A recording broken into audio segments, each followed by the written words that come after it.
Hi! நம்ம இன்னைக்கு ragi brownie cake எப்படி செய்கிறதுன்னு பார்க்கலாம் வாங்க.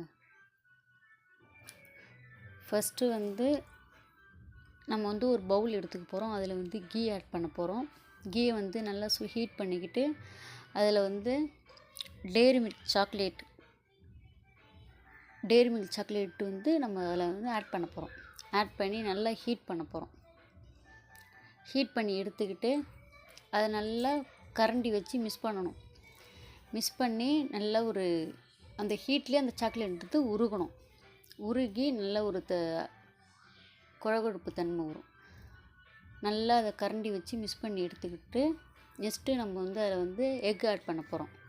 ஒரு எக்கு ஃபுல்லாகவே அதை எடுத்து நல்லா உடச்சி அந்த சாக்லேட்டு கூட நல்லா கலந்து எடுத்துக்க போகிறோம். இங்கே பாருங்கள், இந்த மாதிரி தான் நம்ம கரண்டி வச்சு மிக்ஸ் பண்ணணும். நல்லா மிக்ஸ் பண்ணி எடுத்துக்கிட்டு எக்கு போடணும். ஒரு எக்கு ஃபுல்லாக போட்டு ஆட் பண்ணணும். நல்லா பிளெண்ட் பண்ணணும். எக்கு போட்டு நல்லா நம்ம பெண்ட் பண்ணி எடுத்துக்கணும். நல்ல சாக்லேட் போட்டு பெண்ட் பண்ணால் தான் அதோட திக்னஸ் நம்மளுக்கு கிடைக்கும். அதனால்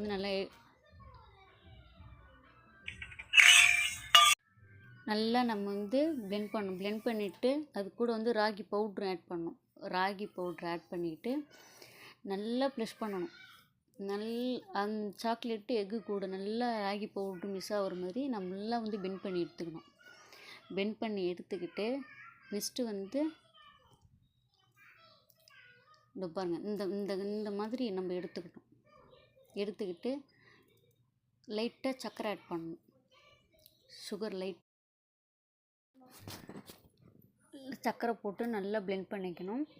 பிளெண்ட் பண்ணி எடுத்துக்கிட்டு அதுக்கப்புறம் கேக் ரெடி பண்ணுறதுக்கு கப்பு வச்சுருக்கோம் பார்த்திங்களா, அதில் நம்ம ரெடி பண்ணி வச்ச ராகி மிக்சடை இப்படி ஆட் பண்ணோம். அது கூட லைட்டாக சர்க்கரை அண்ட் முந்திரி எல்லாத்தையும் பிளெண்ட் பண்ணி அடுப்பில் ஹீட் பண்ணி எடுத்துக்கிட்டாக்கா நம்மளுடைய ராகி ப்ரௌனி கேக் ரெடி. பாருங்கள், அதுக்கு ப்ரெசன்டேஷனுக்கு நாங்கள் chocolate and white cream nuts எல்லாம் ஆட் பண்ணியிருக்கோம். பிடிச்சிருந்தாக்கா லைக் பண்ணுங்கள். ஓகே, பாய்.